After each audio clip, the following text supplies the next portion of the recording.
രാമജയം ശ്രീരാമജയം രാമജയം ശ്രീരാമജയം രാമജയം ശ്രീരാമജയം രാമജയം ശ്രീരാമജയം. ജയ് ജയ് ശ്രീരാമ. നമുക്ക് ലക്ഷ്മണ ഉപദേശം, ഭഗവാൻ പഞ്ചവടിയിൽ വെച്ച് ലക്ഷ്മണ ഉപദേശം കൊടുക്കുന്നതിൻ്റെ മൂന്നാമത്തെ ഭാഗമാണിന്ന് വിവരിക്കുന്നത് ഈ വീഡിയോയിലൂടെ. ഇത് രാമായണം 11ാം ദിവസത്തെ പാരായണ വിധിയിൽ വരുന്ന ഭാഗമാണ്. പഞ്ചവടിയിൽ ഭഗവാൻ ലക്ഷ്മണന് ഉപദേശതത്വം, അതായത് ജീവൻ മുക്തനാകുവാനുള്ള, ജീവിത മുക്തി ലഭിക്കുവാനുള്ള, അതായത് ജീവൻ മുക്തനാകുക എന്ന് വെച്ചാൽ എന്താണ്? ഒരു ജീവിതത്തിന്റെ പരമമായ മുക്തി എപ്പോഴാണ് കൈവല്യ മുക്തി ലഭിക്കേണ്ടത്?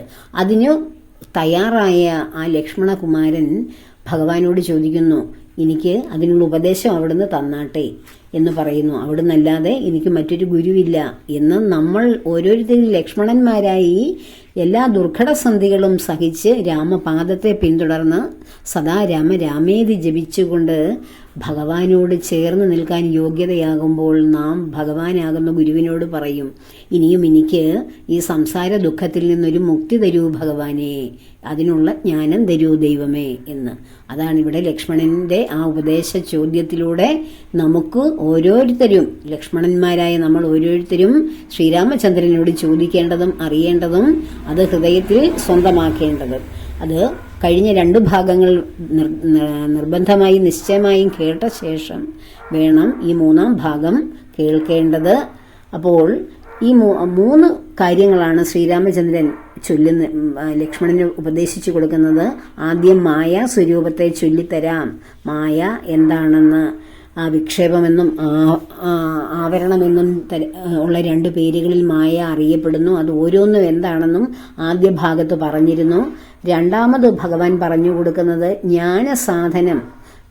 ഈ മായയിൽ നിന്ന് വേറിട്ട് വികല്പഭ്രമം മാറിക്കഴിയുമ്പോൾ ജ്ഞാനം നമുക്കുണ്ടാവും. ആ ജ്ഞാനം കൂടുതൽ ലഭിക്കുവാൻ എന്താണ് നാം ചെയ്യേണ്ടത്, പിന്തുടരേണ്ടത്, എന്തൊക്കെയാണ് നമുക്ക് വരുന്ന പരിവർത്തനങ്ങൾ, മാറ്റങ്ങൾ നാം സ്വയം ചെയ്യേണ്ടതും നമ്മിൽ വന്നു കൂടുന്നതും എന്തൊക്കെയാണെന്ന് ഭഗവാൻ 2ാമത്തെ ഭാഗത്തിൽ ഞാനത് വിശദീകരിച്ചു. ഭഗവാൻ പറഞ്ഞത് ഇന്ന് നമുക്ക് 3ാമത്തെ ചോദ്യത്തിന്റെ ആൻസർ, അതായത് 3ആയിട്ടാണ് ഭഗവാൻ ആ കാര്യങ്ങൾ പറയുന്നത്. വിജ്ഞാനസഹിതമായ ജ്ഞാനത്തെയാണെന്ന് ഭഗവാൻ നമുക്ക് പറഞ്ഞു തരുന്നത്. അപ്പോൾ ആ വിജ്ഞാനസഹിതമായ ജ്ഞാനത്തിൽ കഴിഞ്ഞ ഭാഗത്ത് ഭഗവാൻ പറഞ്ഞു നിർത്തിയത് എന്തായിരുന്നു? ആത്മാവെന്ന് പറയുന്നത് എന്താണ്? മാനസ വികല്പങ്ങൾ ഉണ്ടാകുകയില്ല. ആത്മാവാകുന്നത് എന്തെന്നുണ്ടോ അത് ആത്മാവല്ലല്ലോ. ദേഹ, പ്രാണ, ബുദ്ധി, അഹങ്കാരം, മനസ്സ് തുടങ്ങിയവയൊന്നും ആത്മാവല്ല. ദേഹമല്ല, പ്രാണനല്ല, ബുദ്ധിയല്ല, അഹങ്കാരമല്ല, മനസ്സല്ല. ഇവയൊന്നും എന്തല്ല? ആത്മാവല്ല. ഇതിനും മേലെ പരമാത്മാവ് താനെ വേറെ. പരമാത്മാവെന്ന് വെച്ചാൽ ഇവയെ എല്ലാം കൂടെ കൂട്ടി യോജിപ്പിച്ച് നമ്മളിരിക്കുന്ന ആ ചൈതന്യത്തെ വർദ്ധിപ്പിച്ച് നമുക്ക് കർമ്മം ചെയ്യാനുള്ള ശേഷി തരുന്ന, ഇവിടെ ജീവിക്കുന്നു എന്ന ബോധം തരുന്ന, ഇന്ദ്രിയങ്ങൾക്ക് ആ ബോധം ഉണ്ടാക്കി കൊടുക്കുന്ന ചാലകശക്തിയാണ് ഭഗവാൻ. അങ്ങനെ നിൽക്കുന്ന ശുദ്ധമായ അവ്യക്തമായ ബുദ്ധിക്കപ്പുറം താൻ അന്വേഷിച്ചാൽ കിട്ടുന്ന ആ ജ്ഞാനം കൊണ്ട് വഴിപോലെ കണ്ടറിയുന്നതാണ് ആത്മചൈതന്യം. ജ്ഞാനമാകുന്നത് എന്നെ കാട്ടുന്ന വസ്തു തന്നെ. എന്നെ കാട്ടുന്ന വസ്തുവാണ് ആ ജ്ഞാനം. ഞാൻ ആരാണെന്ന്, അതായത് ശ്രീരാമചന്ദ്രൻ ആരാണെന്ന്, അതായത് നമ്മൾ ഓരോരുത്തരും ഞാനല്ലേ ഞാൻ എന്ന് നമ്മൾ ഓരോരുത്തരും പറയുന്നു. ആ ഞാൻ ആരാണെന്ന് കാട്ടിത്തരുന്ന വസ്തുവാണ് ജ്ഞാനം. ജ്ഞാനമുണ്ടാകുന്നത് വിജ്ഞാനം കൊണ്ട് തന്നെ. ജ്ഞാനത്തിലേക്ക് വരണമെങ്കിൽ ആ വിജ്ഞാനത്തിലൂടെ കടന്ന് ആ നമ്മളിരിക്കുന്ന അന്ധകാരത്തിൽ നിന്ന് നാം മുന്നോട്ട് കടന്നു ചെന്ന് വെളിച്ചത്തിലേക്ക് വരുമ്പോഴാണ് നമുക്ക് ശരിക്കും ഭഗവാൻ ഞാൻ ആരാണ് എന്നുള്ള ആ അറിവ് തിരിച്ചു വരുന്നത്. ഞാനിതെന്ന് അറിവിന് സാധനയാകയാലേ ആ വിജ്ഞാനം കൊണ്ടാണ് ഞാൻ ഇന്നതാണ് എന്നുള്ള അറിവ് നമുക്ക് കിട്ടുന്നത്. ഞാൻ ശരീരമല്ല, ബുദ്ധിയല്ല, മനസ്സല്ല, അഹങ്കാരമല്ല, ഇന്ദ്രിയമല്ല, ഇതൊന്നുമല്ല ഞാൻ. പിന്നെ എന്താണ് ഞാൻ എന്നറിയുന്നത് ഈ ജ്ഞാനബുദ്ധി കൊണ്ട്, അറിവുകൊണ്ടാണ്. സർവത്ര പരിപൂർണനാം ആത്മാവ് ചിദാനന്ദൻ. ഞാൻ ഇതൊന്നുമല്ല, സർവത്ര പരിപൂർണനായ ആത്മാവാണ്, ഞാൻ ചിദാനന്ദനാണ്. സത്ത് ചിത്ത് ആനന്ദം, സത്തും ചിത്തും ആനന്ദവും നിറഞ്ഞ പരമാത്മ ചൈതന്യമാണ് ഞാൻ. പിന്നെയോ സർവ സത്വങ്ങളുടെയും അന്തർഗതനായിട്ട് അപരിച്ഛേദ്യനാണ്. സർവസത്വങ്ങളിലും അന്തർഗതനായി അന്തര്യാമിയായി ഇരിക്കുന്നു, സർവഭൂതങ്ങളിലും. അതിനെ ആ പരിച്ഛേദ്യനല്ല, അതിനെ വേറിട്ട് നിർത്താൻ പറ്റില്ല. കാരണം ഈ കാണുന്ന ജഡവസ്തുവാണെന്ന് തോന്നുന്നതിലും ജീവാത്മ ചൈതന്യം നിറഞ്ഞു നിൽക്കുന്ന ജീവനുള്ളവയിലും അതിനെ വേറിട്ട് കളയാൻ നമുക്ക് പറ്റാത്ത വിധം ഒന്നിച്ചിരിക്കുന്ന ആ അപരിച്ഛേദ്യനായിട്ടുള്ള ശക്തിയാണ് ഞാൻ.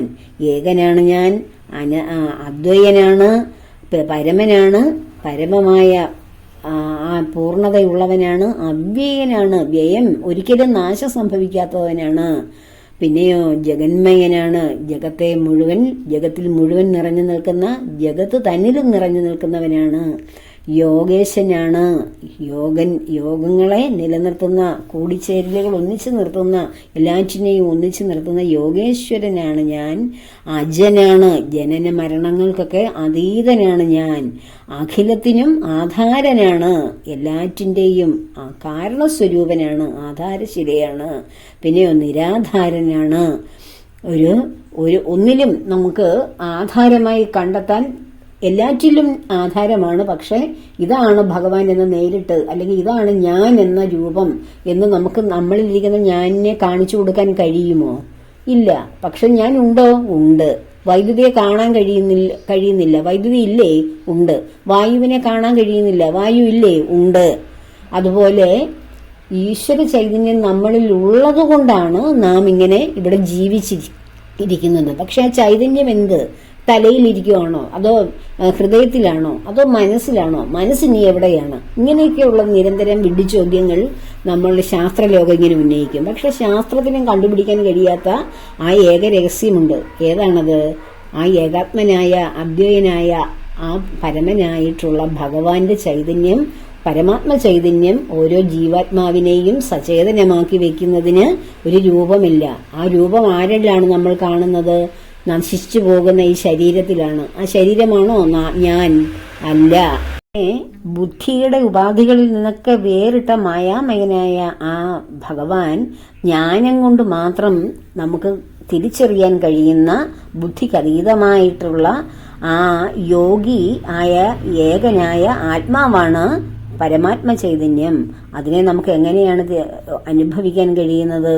അത് നമ്മുടെ ആത്മാരാമൻ, നമ്മുടെ ആത്മാവിനെ രമിപ്പിക്കുന്നതാണ്, സന്തോഷിപ്പിക്കുന്നതാണ്. അതുപോലെ തന്നെ ഈ ആത്മിനി കാര്യകാരണങ്ങളും കൂടിച്ചേർന്ന് ആത്മാവിൽ ആ ലയനവും നമ്മുടെ ഇന്ദ്രിയങ്ങളുടെ അടക്കവും ആ മനസ്സും ബുദ്ധിയും എല്ലാം കൂടി ഏകീഭവിക്കുമ്പോൾ, ആ ലയിക്കുമ്പോഴുള്ള ആ ഒരു അവസ്ഥയാണ് പൂർണ്ണമായ മുക്തി. ആ മുക്തിയിലേക്ക് എത്തുവാനുള്ള സാധനങ്ങളാണ് ഭഗവാൻ പറഞ്ഞത്. അതുപോലെ പ്രാകൃത ജനങ്ങളുമായി വസിക്കരുത്, ഏകാന്തത്തിലിരിക്കുമ്പോൾ എൻ്റെ നാമം, എൻ്റെ പാദം പിന്തുടരുക, എൻ്റെ നാമം എപ്പോഴും രാമരാമേതി ജപിക്കുക, എപ്പോഴും ശുദ്ധനായി ശരീരശുദ്ധിയോടെയും ഹൃദയശുദ്ധിയോടെയും ഇരിക്കുക, വിഷയസൗഖ്യങ്ങളെ ചിന്തിച്ച് ജനന മരണങ്ങളെ ചൊല്ലി വിഷമിച്ച് ഇരിക്കരുത്. ഇങ്ങനെയുള്ള ധാരാളം കാര്യങ്ങൾ കഴിഞ്ഞ ഭാഗത്ത് ഭഗവാൻ നമുക്ക് പറഞ്ഞു തന്നിട്ടുണ്ട്. അതെല്ലാം കൂടി ഏകീഭവിക്കുമ്പോൾ മനസ്സ് ഏകാഗ്രമാവുകയും ആ ഏകാഗ്ര ബുദ്ധിയിലാണ്, ആ ബുദ്ധിക്കും അതീതമായ ആത്മാവിൻ്റെ ഉണർവിലാണ് ലയനം, മുക്തി എന്ന അവസ്ഥ ഉണ്ടാകുന്നത്. ആ ലയനത്തോട് ആശു വേറിട്ട് ഇരിപ്പാൻ ആത്മാവിനൊന്നേ ജ്ഞാനവിജ്ഞാന വൈരാഗ്യത്തോട് സഹിതം ആനന്ദമായിട്ടുള്ള കൈവല്യ സ്വരൂപം ഇതുള്ള വണ്ണമേ പറവാനും ഇതറിവാനും ഉള്ളം നല്ല ഉള്ളോരില്ലാരും ജഗത്തിങ്കൽ. ഇത് ഉള്ളവണ്ണം പറയുവാൻ വേണമെന്ന ആ ഉള്ളം നല്ലവണ്ണം ഉണർന്നവരാരും ഈ ജഗത്തിലില്ല. കാരണം ഇതിനെക്കുറിച്ച് പൂർണ്ണമായി അറിവ് നേടിയ ആരും ഈ ജഗത്തിലില്ലെന്ന് ഭഗവാൻ തന്നെ പറയുകയാണ്. പിന്നെ ഇത് പറഞ്ഞു തരുന്ന ആരാണ്? ശ്രീരാമചന്ദ്രൻ ഭഗവാൻ തന്നെയാണ് ഇത് പറഞ്ഞു തരുന്നത്. ശ്രീകൃഷ്ണ പരമാത്മാവാണിത് ദ്വാപരയുഗത്തിൽ നമുക്ക് പറഞ്ഞു തന്നത്. ത്രേതായുഗത്തിൽ ശ്രീരാമചന്ദ്രൻ ഭഗവാൻ അവതാരം ചെയ്തു വന്ന് പറഞ്ഞു തരുന്നു. അല്ലാതെ മറ്റുള്ളവരാരും, മഹർഷീശ്വരന്മാര്, താപസന്മാർ, ഇവരാരും പറഞ്ഞാൽ അത് ഉള്ളവണ്ണം നേരായി പറഞ്ഞു തരാൻ അവർക്ക് അറിവില്ല. കാരണം ഈ പരമാത്മമായ ലയനം സംഭവിച്ചവർ ആരുമില്ല. അവരത് പറഞ്ഞ് നടക്കുകയുമില്ല, അങ്ങനെ സംഭവിച്ചവരുണ്ടെങ്കിൽ പോലും. കാരണം അവർക്കത് മറ്റുള്ളവരെ പറഞ്ഞ് കേൾപ്പിക്കേണ്ട കാര്യമില്ല. അവനവൻ ആ ആത്മനിർവൃതി ആത്മാരാമനായി ലയിച്ച് ഭഗവാനിൽ ലയിക്കുകയാണ് ചെയ്യുന്നത്. അപ്പോൾ ഇത് ജഗത്തിൽ ഇങ്ങനെ ഈ ഉണർവുള്ളവർ ആരും പറഞ്ഞു തരാനില്ല. മൽഭക്തി ഇല്ലാതെ അവർക്ക് എത്രയും ദുർലഭം കേൾ, മൽഭക്തി കൊണ്ട് തന്നെ കൈവല്യം വരുത്താനും. ഇതോ എൻ്റെ ഭക്തി ഇല്ലാത്തവർക്ക് ഇത് കേൾക്കാൻ പോലും അർഹതയില്ല. അവർ എൻ്റെ ഭക്തി കൊണ്ട് തന്നെയാണ് കൈവല്യം വരുന്നതും. ഈ ജ്ഞാനവും വിജ്ഞാനവും അതിനപ്പുറം വരുന്ന ഏകത്വവും എല്ലാം ലഭിക്കണമെങ്കിൽ ആ ജ്ഞാനത്തെ ഒന്നുമില്ല. എനിക്കൊരു ജ്ഞാനവുമില്ല, എനിക്കൊന്നും വായിക്കാൻ അറിവില്ല, ഭഗവാനെ കുറിച്ചുള്ള വലിയ വലിയ കാര്യങ്ങളൊന്നും എനിക്കറിയില്ല. പിന്നെ എനിക്ക് ആകെയുള്ളത് എന്താണ്? ഭഗവത് ഭക്തി മാത്രം. അത് മതി എന്ന് പറയുകയാണ് ഭഗവാൻ അവസാന ഭാഗത്ത്.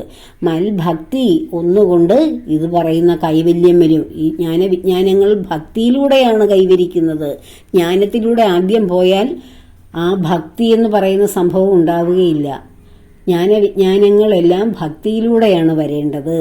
അപ്പോൾ ഭക്തി ഉണ്ടെങ്കിൽ മാത്രം ഇത് കൈവല്യം വരും.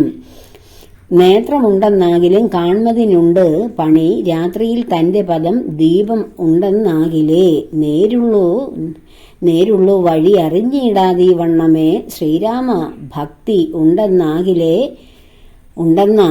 കാണായി വരൂ. ഭക്തന് നന്നായി പ്രകാശിക്കും ആത്മാവ് ന്യൂനം, ഭക്തിക്ക് കാരണവും എന്തെന്ന് കേട്ടാലും നീ. ഇനി ഭക്തിക്ക് കാരണം എന്താണെന്ന് ഭഗവാൻ പറയുന്നു.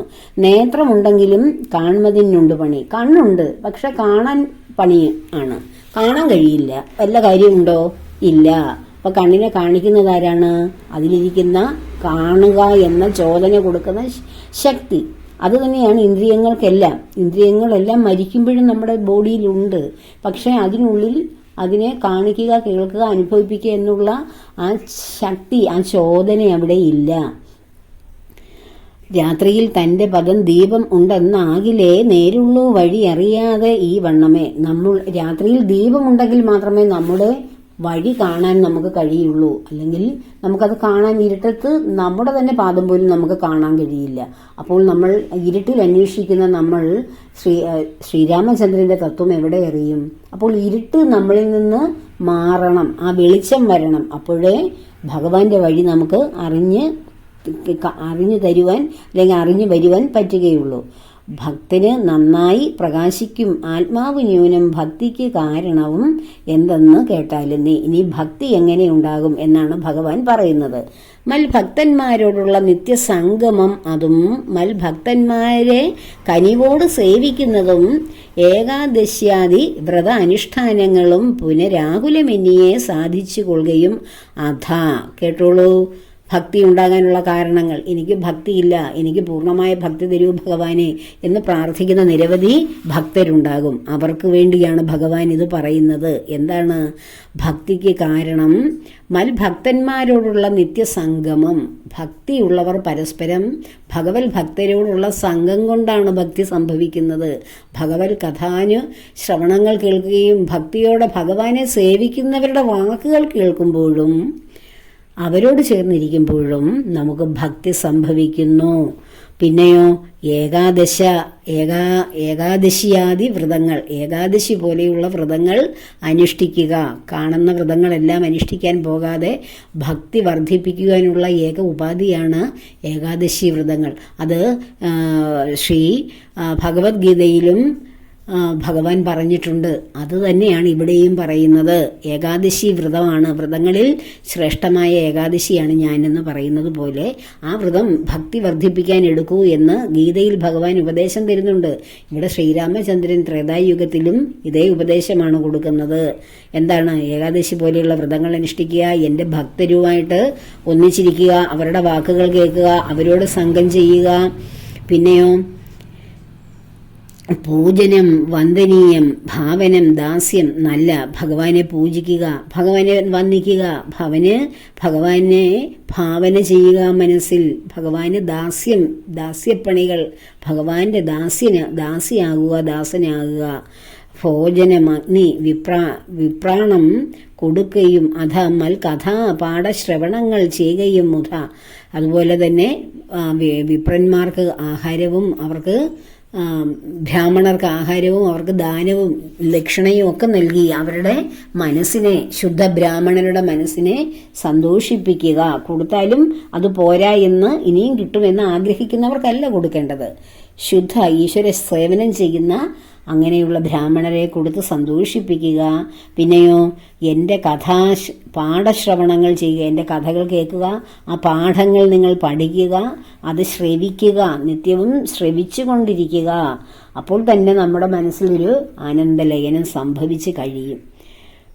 പിന്നെയോ നാമങ്ങളെ കീർത്തിച്ചു കൊള്ളുകയും, എൻ്റെ ഗുണങ്ങളെ, ഭഗവാന്റെ ഈ ഗുണങ്ങളെ കീർത്തിക്കുക, നാമകീർത്തനങ്ങളിലൂടെ കീർത്തിച്ചു കൊള്ളുക. സന്തതം യുദ്ധമെങ്കിൽ വർദ്ധിക്കും ജനങ്ങൾക്ക് ഒരന്തരം വരാതെ ഭക്തിയുണ്ടായി വരും. ഇതുപോലെ പ്രവർത്തിക്കുന്ന എല്ലാവർക്കും ഭക്തി താനേ അവരുടെ ഹൃദയത്തിൽ ഉണ്ടായി വരും. ഭക്തി വർദ്ധിച്ചാൽ മറ്റൊന്നും ചെയ്യേണ്ടതില്ല. കാരണം എന്താണ്? മറ്റൊന്നും വരേണ്ടതില്ല. ഉത്തമോത്തമന്മാരായി ഉള്ളവരവരല്ലോ.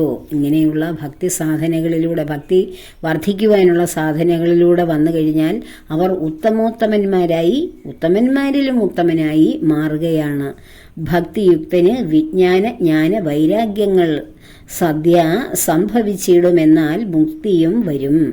ഭക്തിയുക്തന്, അങ്ങനെ ഭക്തി ലഭിച്ചവന് വിജ്ഞാനവും ജ്ഞാനവും പിന്നീട് വൈരാഗ്യങ്ങളും. കാരണം ഈ സംഘങ്ങളൊക്കെ അവനിൽ നിന്ന് വിട്ടുപോകും. അവൻ എന്താണോ ആയിരുന്നത് അത് ആ ഉടുപ്പ് അവൻ അഴിച്ചു വെക്കും, എന്നിട്ട് മറ്റൊന്നണിയും. അതാണ് ഭക്തിയുടെ ഈ ഭഗവത് ചിരന്തര സ്മരണയുടെ ഒരു ഉടുപ്പണിയുകയാണ് അവൻ ചെയ്യുന്നത്. അങ്ങനെ വിജ്ഞാനവും ലഭിക്കും, ജ്ഞാനം ലഭിക്കും, വൈരാഗ്യമുണ്ടാകും. അങ്ങനെ സദ്യ സംഭവിച്ചിടുമെന്നാൽ ആ സമയത്ത് അവൻ എന്ത് സംഭവിക്കും? മുക്തിയും സംഭവിക്കും. മുക്തിമാർഗം താവകം പ്രശ്നാനുസാരവശാൽ ഉക്തമായത് നിനക്കെന്നാലേ ധരിക്കുന്നേ. ആ മുക്തിമാർഗം താവക നിന്റെ ചോദ്യത്തിനുള്ള മുക്തിമാർഗമാണ് ഞാൻ ഇത്രയും നേരം നിനക്ക് പറഞ്ഞു തന്നത്.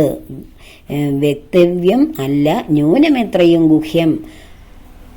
ഭക്തന്മാർ കുഴിഞ്ഞുപദേശിച്ചിടരുത് എല്ലോ. ഇത് പറഞ്ഞിട്ട് ഭഗവാൻ പറയുകയാണ് ലക്ഷ്മണനോട്, ഇത് വളരെ വ്യക്തമായിട്ടുള്ള ഈ ഉപദേശം നമ്മുടെ ഭക്തന്മാർക്കല്ലാതെ മറ്റാർക്കും നീ ഉപദേശിച്ചു കൊടുക്കരുത്. ഇത് ഞാൻ നിനക്ക് ഉപദേശിച്ചു തന്നു, അല്ലെങ്കിൽ ഇത് ലോകർക്ക് വേണ്ടിയാണ് ഞാൻ ഈ ഉപദേശിക്കുന്നത്. നമ്മളിത് കേട്ട് പഠിച്ച നമ്മൾ ഓരോരുത്തരും ഞാനിപ്പോൾ നിങ്ങൾക്ക് ഉപദേശിച്ചു തരുന്നു. നിങ്ങൾ ഭക്തരാണ്, ഭഗവത് സേവ ചെയ്യുന്നവരാണ് എന്ന് പൂർണ്ണ ഉള്ളത് കൊണ്ടാണ് ഞാനിത് നിങ്ങൾക്ക് ഇത്രയും ഗുഹ്യമായ കാര്യം ഇത്രയും വിശദമായ രീതിയിൽ ഭഗവാൻ ഉപദേശിച്ചത്. അതേപടിയല്ലെങ്കിലും എൻ്റെ അറിവനുസരിച്ച് ഞാൻ നിങ്ങൾക്ക് ഉപദേശിച്ചു തന്നത്. അപ്പോൾ ഇത് കേൾക്കാൻ താല്പര്യമില്ലാത്തവർ ഇത് കേൾക്കാതിരിക്കുക. ഇത് ആവശ്യമുള്ളവർ മാത്രം കേൾക്കേണ്ട കാര്യമാണ്, എല്ലാവർക്കും ഉപദേശിച്ചു കൊടുക്കേണ്ട കാര്യമല്ല. ഇതൊരു ഗുരു ശിഷ്യന് ഉപദേശിക്കുന്നത്, ഗുരു ചെന്ന് ശിഷ്യനോട് പറയുകയല്ല. എനിക്ക് കുറച്ച് ഇപ്പോൾ ലക്ഷ്മണകുമാരൻ ഭഗവാനോട് പറയാൻ യോഗ്യനായിരുന്നു. കാരണം ഇത്രയും കാലം ഭഗവാന്റെ പാത പിന്തുടർന്ന് ആ ഭഗവത് സ്മരണയിൽ ഭഗവാന് കാവൽ നിന്ന് ഭഗവാന് പാദപൂജ ചെയ്ത് ജീവിച്ച് ആ ക്രൂരമായ കഠിനമായ ജീവിത പാതയിലൂടെ വന്ന് എനിക്കിനിയും ഭഗവാന്റെ മുക്തിമാർഗം കേൾക്കണം എന്ന് പറയാൻ യോഗ്യനായി ലക്ഷ്മണൻ. നമ്മൾ ഓരോരുത്തരും അതിന് യോഗ്യരാണോ? അല്ലെങ്കിൽ നമ്മളിൽ അടുക്കേക്ക് വരുന്ന ശിഷ്യർ, അതായത് നമ്മൾക്ക് ഒരു ഗുരുവിൻ്റെ അരികിലേക്ക് വരുന്ന ശിഷ്യർ ആ മുക്തിമാർഗം കേൾക്കാൻ യോഗ്യതയുള്ളവരാണോ എന്ന് സ്വയം ചിന്തിക്കണം. അപ്പോൾ ഒരു ഗുരുവായിരിക്കുന്ന ഒരു വ്യക്തിയുടെ മുന്നിലേക്ക് ചെന്ന് എനിക്ക് മുക്തി ഉപദേശിക്കുമെന്ന് പറയാൻ ഒരു ശിഷ്യന് കഴിയില്ല. കാരണം ആ ശിഷ്യൻ എത്രത്തോളം അവൻ്റെ ഹൃദയം ശുദ്ധമാണെന്നും ഇതിന് പരിപക്വമാണെന്നും ആ ഗുരുവിന് മനസ്സിലാകുമ്പോഴാണ് ഗുരു അത് ഉപദേശിച്ചു കൊടുക്കേണ്ടത്. ഇത് കേൾക്കുവാൻ ഏറ്റവും യോഗ്യതയുള്ള ആളാണ് ലക്ഷ്മണകുമാരൻ എന്ന് ശ്രീരാമചന്ദ്രൻ അറിയാം. അതുകൊണ്ടാണ് ഇത്രയും ഗോപ്യമായ കാര്യം ഭഗവാൻ ഉപദേശിച്ചു കൊടുത്തത്. അല്ലാതുള്ളവർക്കിത് ഇങ്ങനെ ചേമ്പിലയിലെ ജലം പോലെ അവിടെ ഇവിടെ ഒഴുകി നടന്ന് എവിടെയും പറ്റിപ്പിടിക്കാതെ പോകത്തേയുള്ളത്. അപ്പോൾ ഇത് കേൾക്കുവാൻ, അതാണ് ഞാൻ കഴിഞ്ഞ ഭാഗങ്ങളിൽ പറഞ്ഞു, ഇത് വളരെ ഗോപ്യമായ കാര്യം, ഇത് അറിയേണ്ടവർക്ക് മാത്രം അറിയേണ്ട കാര്യമാണ്. ഇത് ഒരു ഭഗവാൻ ഇങ്ങനെ പറയുന്ന കാര്യം ഇത് കേട്ടിട്ട് അതിൻ്റെ അവനവൻ്റെ ഹൃദയത്തിൽ അതിൻ്റെ പ്രതിഫലനങ്ങൾ ഉണ്ടാകുവാൻ ഭഗവാൻ തന്നെ അനുഗ്രഹിക്കട്ടെ എന്ന് പ്രാർത്ഥിക്കുന്നു. ഇത് മമ ഭക്തന്മാർക്കൊഴിച്ച് വേറെ ആർക്കും ഇത് ഉപദേശിക്കാൻ പാടില്ല. എന്നെ കേൾക്കുന്ന നിങ്ങളെല്ലാവരും ഭഗവാന്റെ ഭക്തരാണ്. ഭഗവാൻ പറയുന്നു, എൻ്റെ ഭക്തർക്കല്ലാതെ നിങ്ങൾ മറ്റാർക്കും ഇത് ഉപദേശിക്കരുത്. പിന്നെയോ, ഭക്തൻ എന്നാകിൽ അവൻ ചോദിച്ച് ഇല്ല എന്നാകിലും വ്യക്തവ്യം അവനോട് വിശ്വാസം വരികയാൽ. ഒരു പക്ഷെ ഭക്തനാണെങ്കിലും അവനിതൊന്നും എനിക്കൊരു ഉത്തമ ഭക്തനല്ല എന്നൊരു ബോധ്യം കൊണ്ട് ഇത് ഇങ്ങനെയുള്ള മുക്തിപദത്തെക്കുറിച്ചൊന്നും ചോദ്യം ചെയ്യുന്നില്ല. അതൊന്നും എനിക്ക് വേണമെന്നും അവൻ പറയുന്നില്ല. പക്ഷെ അവനൊരു ഭക്തനാണ്. പക്ഷം അങ്ങനെന്നാകിലും വ്യക്തവ്യം അവനോട് വിശ്വാസം, അവൻ നല്ല ഭക്തനാണെന്ന്, ഭക്തി വിശ്വാസ ശ്രദ്ധയുക്തനാണെന്ന് നമുക്ക് വിശ്വാസമുണ്ടെങ്കിൽ ആ മർത്യന് അവൻ ചോദിച്ചില്ലെങ്കിൽ ഇത് പറഞ്ഞു കൊടുക്കാം. പക്ഷേ ഭക്തി ലവലേശമില്ലാത്ത, ഈശ്വരനെ അന്വേഷിക്കാത്തവർ ചോദിച്ചു വന്നാലും അവരോടിത് ഉപദേശിച്ചു കൊടുക്കരുത്. പിന്നെയോ, നിത്യമായി പാഠം ചെയ്യിൽ അജ്ഞാനം അകന്നുപോവും. ഭക്തി സംയുക്തന്മാരാം യോഗീന്ദ്രന്മാർക്കും ന്യൂനം ഹസ്തസംസ്ഥിതയല്ലോ മുക്തി എന്നറിഞ്ഞാലും. ഭക്തി സംയുക്തന്മാരായ യോഗീന്ദ്രന്മാർക്ക് ന്യൂനം ഹസ്തസംസിക്തയല്ലോ, അവരുടെ ഹസ്തങ്ങളിൽ അവർക്ക് കയ്യെത്തി പിടിക്കാവുന്ന ദൂരത്തിലാണ് മുക്തി എന്ന് അറിയുക. ഭക്തി എപ്പോഴും നിറഞ്ഞ യോഗിമാർക്ക്, ആ യോഗി എന്ന് പറയുന്നത് ഹിമാലയത്തിൽ ഇരുന്ന് യോഗം ചെയ്യുന്നവർ മാത്രമല്ല, നമ്മൾ ഓരോരുത്തരും അവനവൻ്റെ ഗൃഹത്തിലിരുന്ന് ഭഗവത് സേവ ചെയ്ത് നിരന്തരം ഭഗവാനെ സ്മരിച്ചുകൊണ്ട് കർമ്മം ചെയ്യുന്ന ഏതൊരു യോഗിക്കും, യോഗി എന്ന് വെച്ചാൽ യോഗത്തോടിരിക്കുക, ഭഗവാനോട് ചേർന്നിരിക്കുക, അങ്ങനെയുള്ള ഏവർക്കും മുക്തി ലഭിക്കുവാൻ ഇത് വളരെ സാധ്യമാണ്. ഇങ്ങനെ ഉള്ള ലക്ഷ്മണ ഉപദേശം ഇത് 3 ഭാഗമായിട്ടാണ് ഞാനിത് പറഞ്ഞു തന്നത്. 11ാം ദിവസം വായിക്കുന്ന പഞ്ചവടി പ്രവേശം ജടായു ആയിട്ടുള്ള ആ സംഗമത്തിന് ശേഷമുള്ള ലക്ഷ്മണ ഉപദേശമാണ്. ഇതൊരൊറ്റ ഭാഗമായിട്ട് പറഞ്ഞു പോകാം. പക്ഷേ ഇത്രയും മനോഹരമായ, ഇത്രയും അർത്ഥവത്തായ, ഇത്രയും മൂല്യവത്തായ, ഇത്രയും നിധി കുംഭമായിട്ടുള്ള ഈ ഒരു ഭാഗം ഇങ്ങനെ ഓടിച്ചു പറഞ്ഞു പോകുന്നതിൽ യാതൊരു അർത്ഥവുമില്ല. രാമായണം കഥ വായിച്ചു പോകാനുള്ളതല്ല. ഇതിൽ ശ്രീരാമചന്ദ്രൻ പറഞ്ഞു തരുന്ന ചില മൊഴിമുത്തുകളുണ്ട്. ആ രാമചന്ദ്ര പ്രഭുവിൽ നിന്ന് നേരിട്ട് മനുഷ്യ സമൂഹത്തിന് ലഭിക്കുകയാണ്. ശ്രീകൃഷ്ണ പരമാത്മാവിൽ നിന്ന് നേരിട്ട് ലഭിക്കുന്നതാണ് ഭഗവത്ഗീത. ലോകത്ത് മനുഷ്യരുടെ മുക്തിക്ക് വേണ്ടിയിട്ടുള്ളതാണ്. എങ്ങനെ മനുഷ്യജന്മം സ്വാർത്ഥകമായി ജീവിക്കാമെന്ന് പറഞ്ഞു തരികയാണ് ഭഗവാൻ. അതുപോലെ ശ്രീരാമചന്ദ്രനായി ഭഗവാൻ വീണ്ടും അവതരിച്ചപ്പോൾ ശ്രീരാമചന്ദ്ര പ്രഭു നേരിട്ട് മുക്തിമാർഗം ഉപദേശിച്ച ഈ രാമായണം നമ്മൾ വായിക്കുമ്പോൾ, ഈ ഭാഗം പാരായണം ചെയ്യുമ്പോൾ ഈ ഭാഗങ്ങളെല്ലാം ഈ ഭഗവാൻ പറഞ്ഞു തരുന്ന മുക്തിമാർഗം, ഭക്തിമാർഗം, മായ, വികല്പഭ്രമം ഇതെല്ലാം വ്യക്തമായി മനസ്സിലാക്കി രാമായണം പഠിച്ചു മുന്നോട്ട് പോവുക. എല്ലാവരെയും ഭഗവാനും സീതാദേവിയും അനുഗ്രഹിക്കട്ടെ എന്ന പ്രാർത്ഥനയോടെ എല്ലാ കർമ്മങ്ങളും ദേവിയുടെയും ഭഗവാന്റെയും പത്മപാദങ്ങളിൽ ചേർക്കുന്നു. ലോകാ സമസ്ത സുഖിനോ ഭവന്തു.